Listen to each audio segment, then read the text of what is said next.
Bonjour à tous et à toutes, bienvenue sur la chaîne YouTube des ateliers du bien-être, ivre de vivre. Alors aujourd'hui, une nouvelle vidéo importante, par les temps qui courent, hein, vous savez comme moi, il y a l'histoire du coronavirus, c'est très grave. Bon, mais on va pas en faire plus, effectivement, ça va être comment cultiver la joie dans ce moment-là, qui est plutôt grave. Alors bien sûr, j'ai choisi cet endroit dans le jardin où je me trouve, hein, j'ai de la chance et je vous l'envoie à tous pour ceux qui n'en ont pas, le ciel est bleu. La nature aussi est joyeuse en ce moment. Alors la joie c'est quoi? La joie c'est une potion, c'est notre carburant. Hein, c'est notre carburant qui alimente notre moteur. Notre moteur ce sont quoi? C'est sur toutes nos cellules, on en a 700 milliards qui ont besoin de ce carburant-là.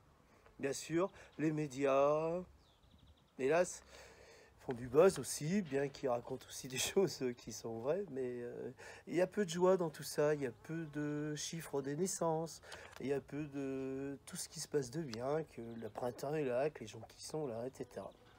Alors, la joie, c'est donc un carburant, comme je vous l'ai dit, c'est un carburant qui, sans besoin d'aile, ni de moteur, hein, elle nous permet d'arriver quelque part. Avec elle, vous allez pouvoir déplacer des montagnes. Vous allez aussi pouvoir retrouver, et on sait, c'est scientifique, l'équilibre, l'homéostasie, pour que le corps retrouve ses immunités, ses défenses. Hein. Alors vous allez réussir, bien sûr, avec cette joie, tous vos objectifs. Sans elle, c'est même pas la peine. Hein. Alors tout projet a besoin d'un carburant. Et ce carburant, c'est la joie.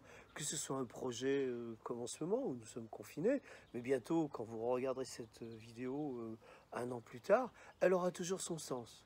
Parce que avec ou sans confinement, on doit avoir des projets. Et des projets avec la joie. Chaque plan, chaque stratégie doit se faire avec la force de ce carburant, la joie. Même si c'est difficile. Alors garder la joie, la joie c'est un état naturel, donc on l'a. Mais c'est surtout comment la retrouver quand on l'a perdue. Et comment on peut continuer de la cultiver quand on l'a encore. Hein. C'est indispensable pour réaliser tous vos projets. Vous allez me dire, bien sûr, dis donc, c'est facile, Jean-Philippe, la joie, bon, d'accord, je suis d'accord, mais comment je peux y rester avec tout ce qui se passe autour de moi? Eh bien, je vais vous livrer 4 clés indispensables pour la conserver. Et si, comme tout le monde, vous la perdez, vous vous en détournez, comment y revenir? La première chose, c'est de reconnaître, et ça c'est très important, c'est la première clé, reconnaître l'état dans lequel vous êtes, dans lequel votre corps cellulaire, par rapport à l'environnement qui vous entoure, et qui se trouve ici et maintenant, hein, vos pieds bien au sol, vous devez reconnaître l'état dans lequel vous êtes, sans aucun jugement. Êtes-vous triste? Êtes-vous dans la peur? Êtes-vous dans la colère? Regardez, quand vous avez toutes ces informations qui arrivent, dans quel état vous êtes? Vous n'y êtes encore pas dans ce qu'on vous présente. Hein. Donc regardez dans l'état dans lequel vous êtes. Et si vous êtes triste, eh bien, écrivez sur une petite feuille, je reconnais que je suis triste pour telle et telle raison, et trouvez-vous quelque chose de joyeux. Alors comment? Comment retrouver immédiatement ou le plus tôt possible la joie? Car vous savez, lorsqu'on sort de la joie, notre corps se dérègle, et à ce moment-là, nos cellules se parlent moins, on crée des désordres, des déséquilibres qui, effectivement, vont favoriser les intrusions virales ou bactériennes extérieures ou vont favoriser des états infectieux à l'intérieur, ou les deux en même temps. Alors, que veut dire reconnaître? Reconnaître, ça veut dire renaître tout en observant ce qui se passe en vous, c'est-à-dire renaître de cet état de tristesse, de colère, en allant vers la joie et en observant qu'est-ce qui se passe en nous. Allez, observez. Alors vous me dites, mais comment je fais pour observer? Bien, pour observer, on doit d'abord faire un stop. Faire un stop, c'est s'arrêter de ce qu'on est en train de faire. Arrêter nos pensées, éteindre peut-être sa télévision pour avoir je ne sais quelle statistique ou autre, faire un stop et dire, maintenant, je respire. Et vous respirez profondément, peu importe les événements qui sont autour. Ce qui est important, c'est à l'intérieur de vous. Et si vous retrouvez cet équilibre, respirer va vous permettre d'observer. observer ce qui se passe en moi, observer, reconnaître ce qu'il y a en moi. Et si c'est de la colère, respirez-la bien jusqu'à ce qu'elle s'évapore. Mais ne vous investissez pas dans les événements extérieurs qui ne sont pas à vous. Vous pouvez être concerné sans être touché. Revenez à un état naturel à l'intérieur. Hier, j'avais ma maman au téléphone qui me dit « Ouais, mais comment toi tu fais avec tous les événements qui se passent pour rester joyeux ?» Je lui ai dit « Maman, moi aussi, je suis concerné par ce qui se passe à l'extérieur. Mais très vite, je reprends ma joie. Comment ? Bah écoute, j'ai une image de moi, je suis au bord d'un arbre, je m'assois sous cet arbre ici, plein de trucs, je regarde les abeilles et je respire. Je respire et ici, maintenant, là, je suis joyeux. Bien sûr qu'il y a des gens qui ont des problèmes, il y a des gens qui souffrent, mais moi, l'important, c'est que je retrouve mon équilibre. Donc ne vous investissez pas dans les événements extérieurs qui ne sont pas à vous. Soyez juste concernés sans être touchés. Je vais vous donner ici un exemple. Imaginez qu'il y a un petit garçon qui court, qui joue, il est tranquille avec sa trompette, lui s'amuse. Il est content, il est joyeux. Et là, il rentre à la maison. Quand il a de jouer de la trompette, tout le monde se tourne vers lui en disant « Mais dis donc, t'as pas honte d'être joyeux alors que mamie est morte hier ?»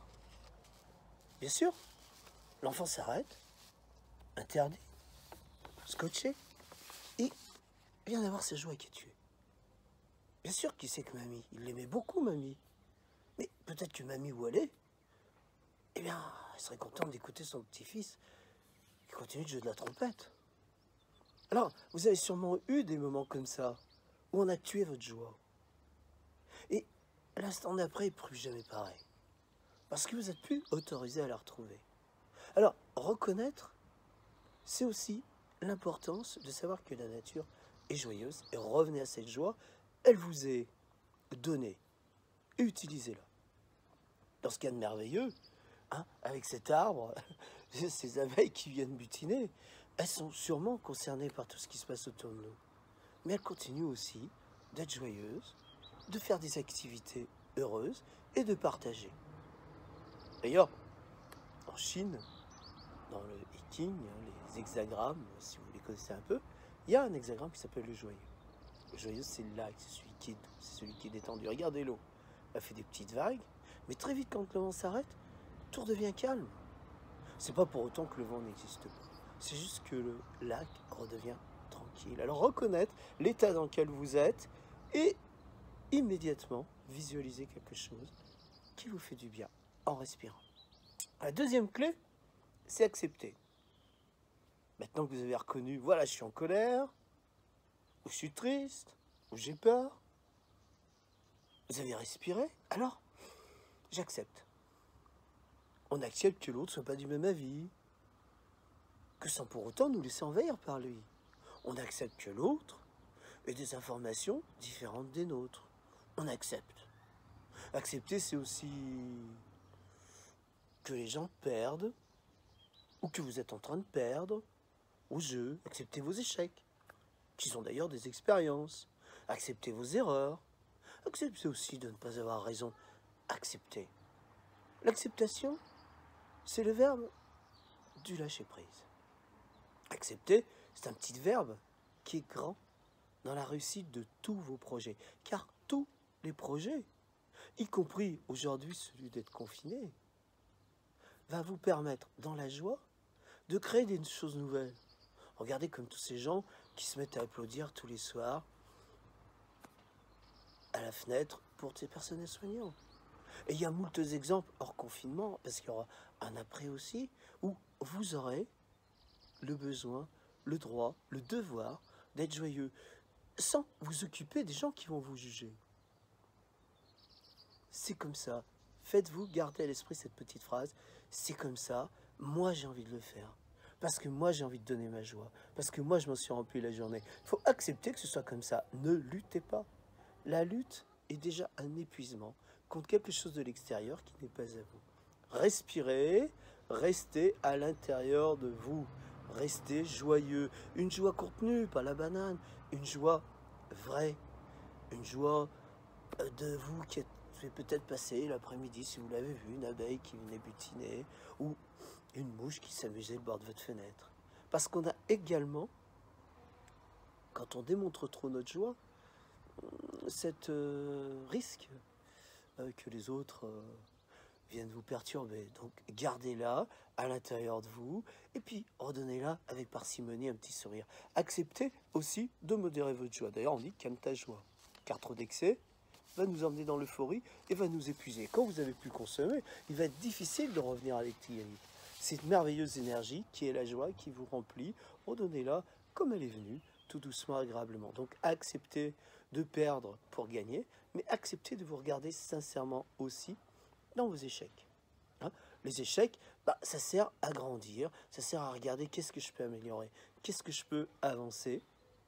Mais en acceptant l'échec, on va pouvoir s'asseoir, le regarder joyeusement et dire ceci je vais améliorer, puis tout ça c'était bon. Hein, acceptez aussi que les autres soient différents de vous, acceptez toute remarque, toute critique, prenez-les comme ça, devant vous, sans que ça vous touche à l'intérieur. Et puis regardez ce que vous pouvez trier de ceci ou de cela. La joie, c'est ça. C'est aussi cette sagesse naturelle, comme ces arbres, ils sont sages. Les fleurs se parlent sûrement entre elles, elles ont tout éclos en même temps. C'est incroyable ce truc. Alors, la troisième clé, c'est transformer. On a reconnu qu'on était sorti de la joie. On respire, on revient dans la joie, on accepte d'avoir été en colère, un échec, une susceptibilité, une peur, une tristesse. Et maintenant, on va transformer tout ça. Transformer, c'est maintenant le verbe qui va vous permettre d'agir, qui va vous permettre de passer d'une ancienne croyance à quelque chose de nouveau. On va aller à l'intérieur, là où on a gardé toute sa joie, et on va transformer ce moment en observant tout ce qui se passe autour de nous. En transformant ce moment qui aurait pu être catastrophique. Imaginez, je regarde la télé, je vois quelque chose qui ravage en ce moment, on appelle le coronavirus. Je suis concerné par l'événement, mais je vais aussi le transformer en quelque chose de positif pour moi, car moi, qui ai peut-être été touché, qui m'en est sorti ou qui ne l'ai pas encore, j'ai peut-être envie, en gardant, en cultivant cette joie, plus que de cultiver ma tristesse, où j'en donnerai de la tristesse, d'inventer une petite idée, comme ces applaudissements, comme ces cloches, comme plein de choses qui sont en train d'émerger de notre société autrement, différemment. Toute cette nature est innocente, elle nous entoure, elle est là aussi pour moi. Et juste de la regarder, de la respirer, de l'aimer, ça me rend joyeux. Ce soir, quand je vais m'endormir, évidemment, je vais avoir cette branche de moult fleurs. Je sais, c'est ça, la vérité. Donc, transformez le perdant en gagnant. Transformez vos ennemis en amis. Peut-être aussi, c'est l'occasion pour vous d'appeler quelqu'un que vous n'osiez pas appeler depuis des années en lui demandant comment il va. Et sa famille. Un ennemi qui est transformé en ennemi, c'est un ami de plus. C'est une fleur de plus au bout de cette branche. Et regardez tout ce qui vous entoure autrement, différemment, avec bienveillance. Cette personne qui souffre, ne soyez plus touché par sa souffrance. Sentez-vous juste, et ce petit mot juste, concerné par elle. Si vous êtes touché par elle, vous plongez avec elle. Comment voulez-vous les aider après? Donc, transformez toute cette peur, cette tristesse et cette colère en joie. C'est l'empathie. C'est même, à un très haut niveau, la compassion. Vous allez pouvoir transformer tout votre être. Gardez votre joie en vous, laissez-la grandir en vous, laissez-la inonder vos cellules et après, débordez-en par des idées créatives, envoyez des vidéos joyeuses, de la musique, car ça aussi, ça existe et ça existe partout. Donc, arrêtons à un moment de regarder que ce qui nous fait peur. C'est transformer en la peur en joie, la colère en joie, la tristesse en joie. La dernière chose, c'est célébrer. C'est une clé indispensable, car on a transformé, mais si on s'arrête là, on n'a pas tout à fait fini le processus. Il manque encore quelque chose. Il manque quelque chose qui doit nous revenir. C'est le moment, souvent, qu'on oublie parce que on a réussi, on passe à autre chose, comme on dit. Mais non, prenez un moment pour célébrer. Pour célébrer, c'est juste se ressouvenir tout le processus qui nous a amenés à ce succès, à ce défi, à cette réussite. Célébrer, c'est remercier, gratifier, féliciter.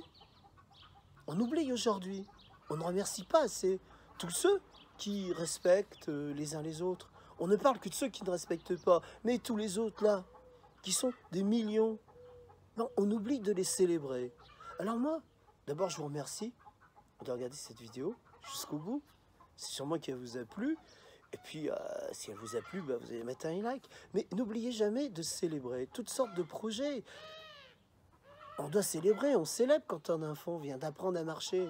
On est heureux, on fête avec lui, on fête des anniversaires, on fête des fêtes, on fête des réussites. On doit féliciter, célébrer toutes nos réussites. Comme ce matin, je me lève, je célèbre cette vie, ce ciel bleu, ces arbres, ces poules qui, vous avez peut-être écouté, ce chat qui a peut-être miaulé. Ils sont là aussi pour moi et avec toute leur joie. Et comme j'ai célébré cet arrêt du tabac, et je vous invite à regarder ces 2 vidéos qui sont sur notre chaîne YouTube, comment arrêter de fumer, comment ne pas reprendre la cigarette, vous verrez aussi que ça va vous aider. Donc j'ai célébré cet arrêt de tabac 12 ans plus tard, comme si c'était aujourd'hui. Chaque jour est une nouvelle réussite. Aujourd'hui j'ai retrouvé ma nature, je la célèbre. Je la célèbre aussi parce que grâce à cet arrêt de tabac que j'ai fait il y a 12 ans, peut-être aussi que je suis plus costaud immunitairement, certainement. Je suis aussi beaucoup plus joyeux. Mes poumons sont en pleine forme.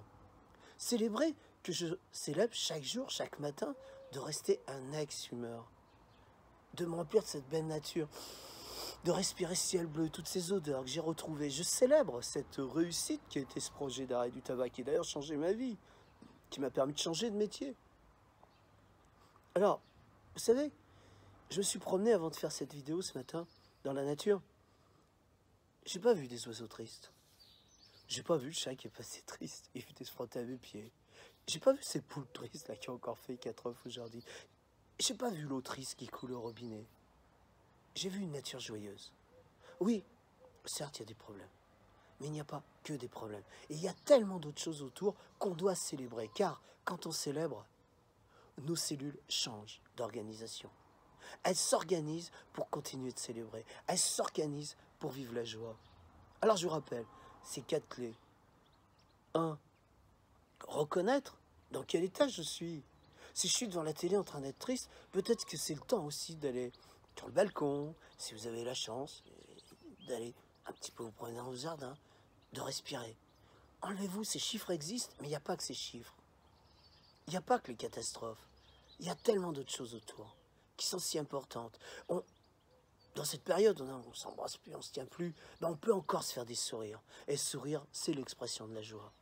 La deuxième clé, accepter. Accepter que je suis dans cet état et quelle erreur ou quelle dérive j'ai commise. La troisième loi, c'est la retransformer en joie. J'inspire, je respire, j'amène une image visuellement agréable d'une nature.